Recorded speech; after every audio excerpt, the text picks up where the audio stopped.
Back in the garage, playing with the Tacoma. We've done some measuring and moving and twisting and figured out at least where the lower links are going to go for sure. Got a good idea where we want the uppers. So tonight we're going to finally maybe see if we can get this axle somewhat located with some links. Then we got to do some flexing and twisting, make sure we don't have any binding, and go from there. So far, so good. So we got the lower link mount tacked into place on the frame, and with the Rubicon Express long arm JK arms that I'm using, it puts it like directly behind the transmission cross member, which couldn't be more perfect.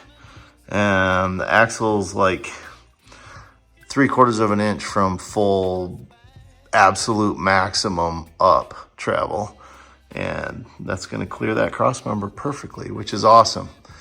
Then just one second. So from underneath, the upper arms we're going to mount to the inside of the frame rail on some tabs, and we're going to run the heims in this direction for a couple of reasons. One, it's a lot narrower to allow pass through for the drive shaft, and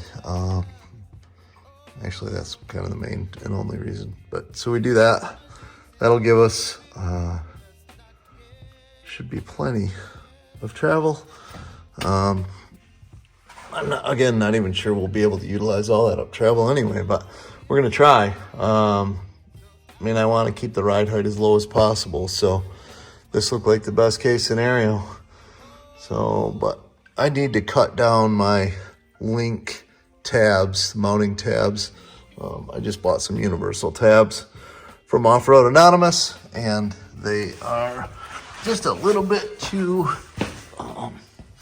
wide this way, so I need to cut 5/8 of an inch off of that side of them, so that they'll be tucked in nice and tight to the frame like I'd like. But just plugging away here, trying to make some moves. I know progress has been a little slower than I would like, but it is what it is, right? As long as we're making forward momentum.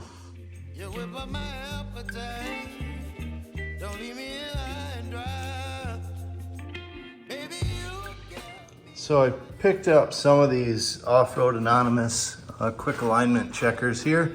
Got my tape measures hanging, obviously, from both of them, and threw it across with the tie rod that I had made from the factory tie rod. I just kind of held these joints up to close to where I thought the other ones were, and cut myself a tie rod from the piece of DOM that I got from Barnes, and put it together and just kind of eyeballed it and threw it up there. Well, once I have the actual alignment plates and I got those aligned, I found out that I had cut that piece of DOM about 1.25 inches short to get it to align to where I want it, which is about 1/8 of an inch toe in is about what you want on this stuff.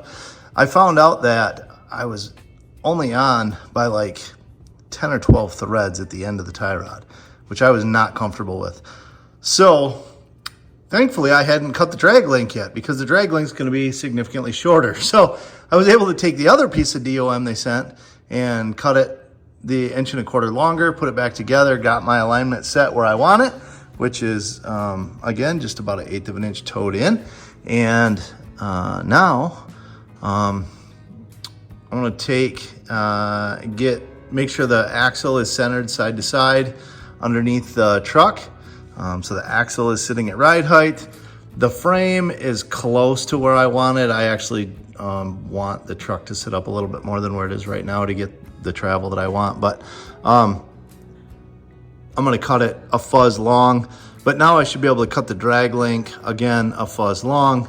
That way I know it'll be where I want it. So anyway, just back in the garage, playing around. I also stopped and Nate from Trail Toys sent me the adapter that I need to go with this brake booster. So this is a Toyota Tundra second generation brake booster. That is going to be used with the Trail Toys adapter along with a 1-ton master cylinder to provide enough hydraulic brake fluid to stop the dual piston calipers that are going to be on all 4 wheels. So the factory master is obviously not up to the task because it was feeding a couple of small calipers in the front and some wheel cylinders for drums in the back before. So we're gonna, I think it's almost double the piston size of our brake master cylinder by doing the Trail Toy swap. So that should be cool. Yeah, just keep plugging away. Slowly but surely, we are gonna get there. Okay, I've got the drag link cut, and now I'm gonna move on to the track bar. So, I got from a friend this track bar meant specifically for JK. It has, it's bushinged at both ends, but they're like real heavy duty. This thing is beefy, it's super heavy. However, I'm not totally, I kind of want it longer, right? So,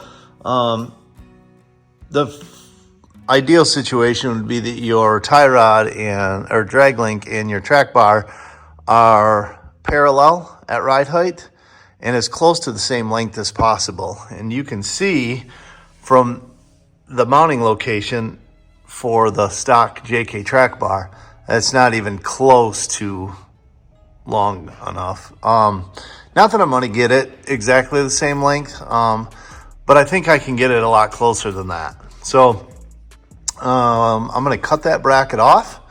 I am going to cut and extend this track bar, and we're going to try and push that over a little bit further and then see if we can get some mounts on here.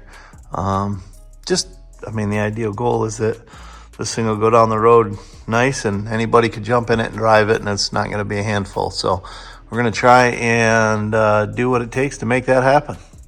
So after some deliberation, we've decided that the best thing to do is to cut the end off of this track bar. So we pressed the bushing out and we had to cut the end. We're trying to clock the bow in it more vertical. So this seemed like the best thing to do. So then we got it leaned up in this piece of angle iron, but that's allowing us to eyeball vertical on the bushing compared to the vertical on the bar. And that's bringing this point of the bar back over an inch, which gives us tons of clearance to the drag link, which is exactly what we were looking for. So we're gonna get this end kind of figured out, and then we gotta extend the other end by 4.5 inches. So, yeah, so far so good.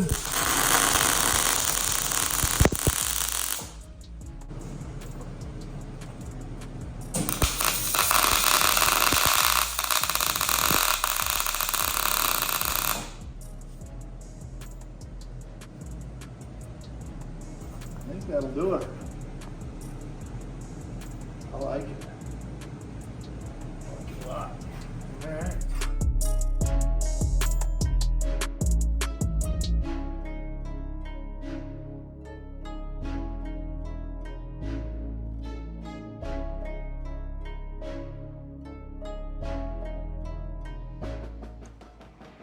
I've had to get the truck up to ride height, so that required jacking it up a little bit, which kind of, what are you going to do, right? It's a little sketchy, but you got to do what you got to do. So used a pry bar to push the jack forward as we were jacking it up to lift it up by my bumper, which thankfully is nice and strong enough to take that the full weight of the truck.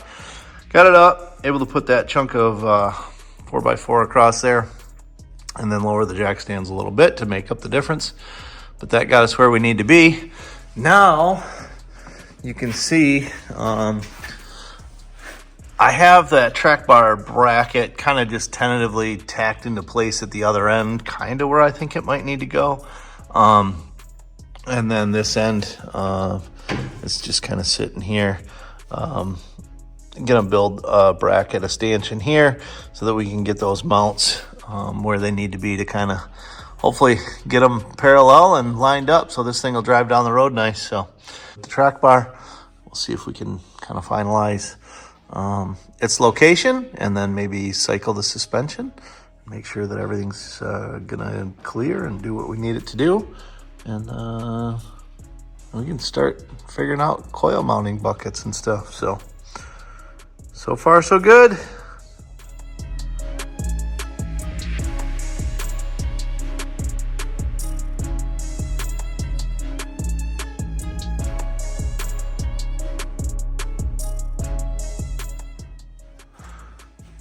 Well, I got a track bar mount tacked into place on the driver's side, and it is really close to that steering, but it doesn't hit it. There's room. There's about 1/8 of an inch between them and it as it swings, so, and the 1/8 of an inch is not touching. I think we're good. So now it's working on, and I got the track bar attached at the other end after we sleeved and made the track bar the length we needed it. Now I'm just working on flexing the suspension and just kind of go around and inspecting and making sure that as the suspension flexes through its cycle, side to side, up and down, all the way, we don't have any binding or anything like that. So, yeah, it's looking good. I'm getting excited.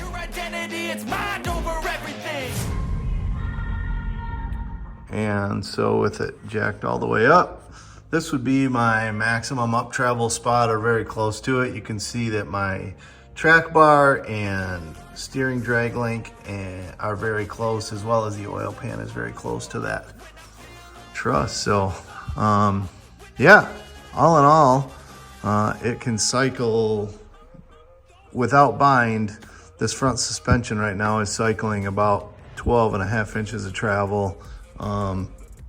That's before the bind of the drag link and stuff end up holding the axle from, up in the air. So, which is way more than I wanted. That's way more than I anticipated. So that is excellent. My angles look good.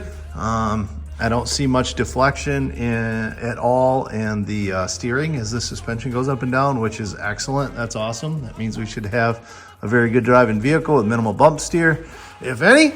So yeah, this is exciting stuff. Super geeked. You will never see me crack, and if you get in my way,